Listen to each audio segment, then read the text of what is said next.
ariko kwa bukabo wari wagiye naragiye gukina umupira agahita igihe mama yari yagushaka ngo ukore imirimo yo mu rugo yakubuza wagiye kandi wa muhungu utangiye kwigirika gashya aya mwana mujye muvana reba aho papa yagukuye akuzanya ahangaha none ibintu utangiye kwigira ni kwifata uko ubonye amasaha uba utahiye reba igihugu uziye nta nubwo uba waje ngo ukore imirimo umufashe imirimo unateke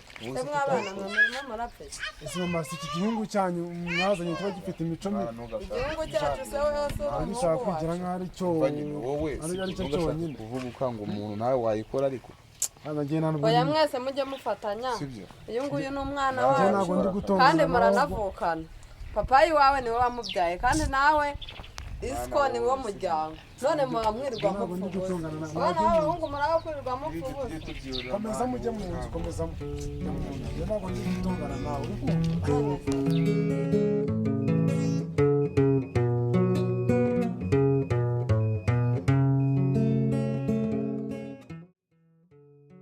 yica akagira mubi koko hano iki gihugu papa yazanye mu Rwanda ngenda bangamiwe n'ukuri kumwe mama waje umeze utuse uri kumva uri kwitonganya sawa bahora n'iki wa mubyeyi hano ubundi mu bibazo byumve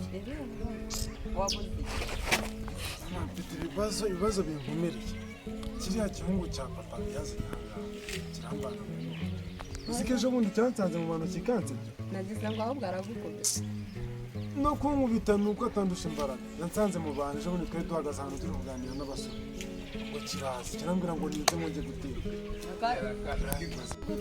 ngo njye guteka mu bandi turi kuganira n'abasore turi aho ndakimbwira ngo njye guteka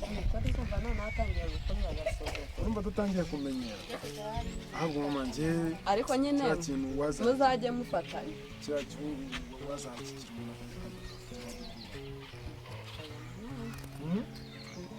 uriya ni umwana wa siko kandi ujya umenya ko muvukamo rwose numva ariko twakabigenje n'ubundi urabona igihe papa azaba atakiriho dushobora kuzagabana imitungo ugasanga turayisaranganyije ubundi muzagabana ariko kumwicaho ntabwo ari none se ubu imitungo yose nkijyanye njye nawe twaba tuyisigaranye utekereza se ko nazabanza gupfa njyewe uzamukire kuko wowe uracyari mutoya urabona urupfu n'Imana rugena ntabwo ari weho urugendo ndumva utari kubyumva neza njye reka mbamugereye ariko ibyo bintu bitekerezeho pe ibyo bintu bitekerezeho samana yanjye uriya mwana ndashaka yuko tumukuraho ariko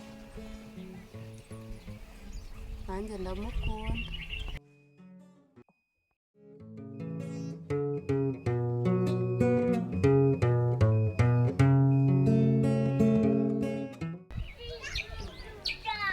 ukavuga se ko mbona hasinziye urabona yatekera ajya mu nzira ye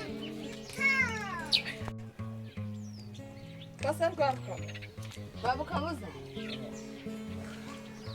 ko wasinziriye hano ibibazo byabaye bite biba ibibazo sheri wawe yakwa ibyo nibyo byakuryamishije hanze noneho niyo mpamvu utanatetse kandi wa mwana umaze kunanirana ndaje nzakwirukana sinzi iyo uzaje sawa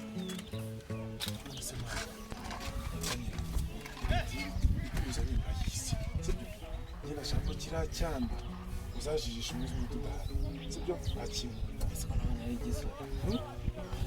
kije guhinda bizi wanyu bari abatanazi sibyo bari abatanazi bayikora imiti sibyo iri ya jana icyuma ntacyo mu muhanda gukurikirana se bayikora umuti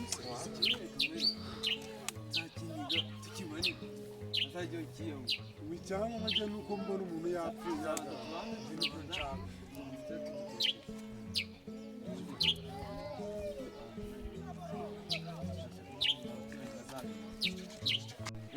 Mwiriwe mama.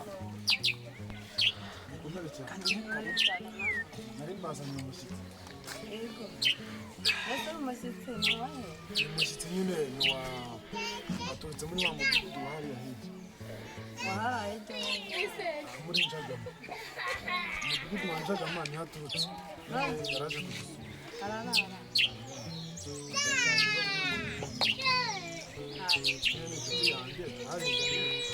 Urabona ashaka ko nyine nsura akazagenda ubukunzi bwashize. Nawe uzajya kumwishyura cyane. oya we ntabwo nzakorerwa ariko imyaka ari wowe wenyine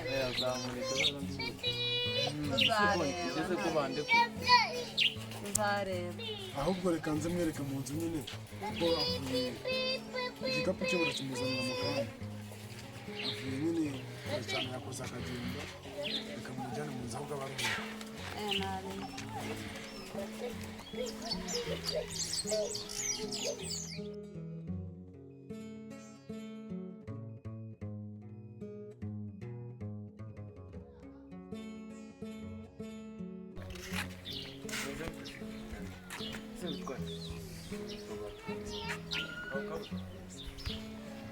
nareba umuntu ufite ubwenge budahagije Sinabona kandi ntangiye kunsakuriza mwana nawe. unsakuriza Uriya kandi ndio utangiye kuzana ibintu by'amagambo we mwana. Ubundi mwajya n'ukuri iwanyu ubundi ugira ubwenge mukubita neza. aho ubundi uratekereza Wose uba ufite uburyo kumbana. Wumve ntabwo wakureba. aba yaje nawe ngafite umufana arya ngo ikinyenda Kinyenda ni susha. usa nacyo Abundi nacyo kabisa. Mwajye mubana akamenyero ku bantu kuri ubu. mwana we umuntu yagukora mu matama nagukora mu matama mwana Cyangwa ubundi ushawa kinyenda isimba mara sigabanya ibintu byo kuza. ntakuniga ese barakama burya uri hano jya gutekera wajya utunganya amashyitsi n'imipira mwana Umushyitsi se n'ubu. none Wumva nka leta ya Kongo. yaguhoye ndi udarambanya mwana Ari kumbwira ngo usa nabi. sinjya kukugurira agacupa nose nyine ujye woga aya Ese iyo urebye ubona ukwiye gukora iki kuri iyi canora gukanda subscribe gukora share kuduha comment ubona ukwiye gukora iki tubwire. Ngenza bakomera. si umuntu wabura icyo ukora kora subscribe unatanga ishusho yanjye ibyo byose nzabikora nzatanga subscribe ndetse na sharing kuri Tuwemeze TV n'ibyiza wabisanga